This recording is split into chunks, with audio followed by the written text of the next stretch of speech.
this edition of Freedom Journal Iraq, an operations update on employment in the government of Iraq, and Baghdad soldiers build relations with Iraqi shop owners. These stories and more on today's FJI.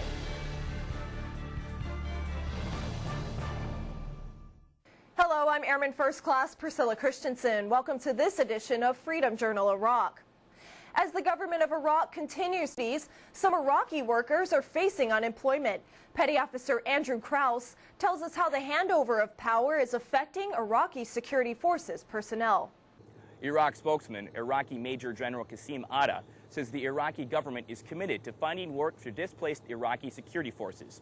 However, that doesn't mean everyone is qualified for a job with the Iraqi army or police forces. They have to meet the regulations, and that means they have to be fit and have background checks and, of course, education. The ones that's going to be with the regulations and requirements, they're going to be able to join the security forces. General Atta also says a reconciliation team plans to dedicate 150 billion Iraqi dinars towards getting unqualified personnel trained to work with the Iraqi defense ministries. Professor Andrew Krause, Baghdad. An Iraqi shop owner in Fallujah is now the owner of a micro grant thanks to the Baghdad soldiers who delivered the payment. Multinational Division Baghdad soldiers conducted a dismounted patrol to visit Mahmoud's chai and hookah shop. The visit gives the Team Steel soldiers the chance to interact with the locals, which they try to do on a weekly basis. On several occasions, the soldiers have made important contacts with residents over a game of dominoes or 51, a popular Iraqi card game. Less than a year ago, market intimidation, extortion, and criminal activity were prevalent in the area, but today the market is showing signs of improvement. Coming up, a former military reservist is helping handicapped Iraqis walk again. Here's your raid report. U.S. soldiers discovered 2 caches while conducting clearing operations on a construction site in eastern Diyala. The caches contain mortar rounds and mortar mechanical fuses. In Kalsu, coalition forces acting on tips from local Iraqi citizens discovered a cache containing more than 2,500 components. It is believed this discovery will significantly disrupt explosive foreign projectile attacks within central Iraq. In Baghdad, coalition forces captured a man suspected of working for Al-Qaeda in Iraq. Intelligence reports indicate the man deals with weapons and bombing facilitators in the northern half of Baghdad. Coalition forces captured an alleged weapons facilitator in Tikrit. The man is believed to have provided weapons for cells from Tikrit and Beijing. He reportedly specializes in transferring sniper rifles to terrorists. And that's your raid report. I'm Petty Officer Andre Roden.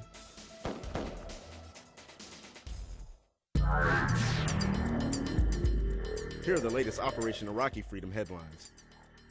The Ministry of Electricity has started talks with General Electric about purchasing new power plants. The discussions are occurring in Jordan and are aimed at producing a first stage of expanded electricity production in Iraq. The Secretary General of the Arab League says U.S. forces must not leave Iraq before the country is self-sustaining. The Secretary General says it would be a mistake for troops to redeploy too quickly and leave the country in chaos. The Iranian ambassador to Iraq said his government was willing to hold trilateral talks with the U.S. and Iraq. The ambassador said Iran would discuss political and security matters if Iraq requested its participation in talks. Iraqi and U.S. officials have devised a plan to build a self-sufficient air force for Iraq by 2020. But Iraqi and U.S. officials say Iraq is still years away from having enough infrastructure to control all of its own airspace. Those are your headlines from around the region. I'm Senior Airman Michael Williams. The toughest battle of the Pacific in World War II was at Iwo Jima. After a massive bombardment by air and naval guns, the first wave of 8,000 Marines hit the beach on February 19, 1945. The Japanese opened up from well-hidden positions. The Marines took 2,400 casualties on the first day alone. Seen to those casualties was a brave group of Navy corpsmen. In the midst of intense fighting, the corpsmen dodged bullets and artillery to aid thousands of wounded Marines. In the month it took to secure the island, 6,000 Marines and 900 Navy corpsmen and sailors lost their lives. The indelible image of the second flag raising on Iwo Jima is itself representative of the battle team, for among the flag raisers are 5 Marines and 1 Navy corpsman. Sailors and Marines made a difference in 1945, and they're still making a difference today.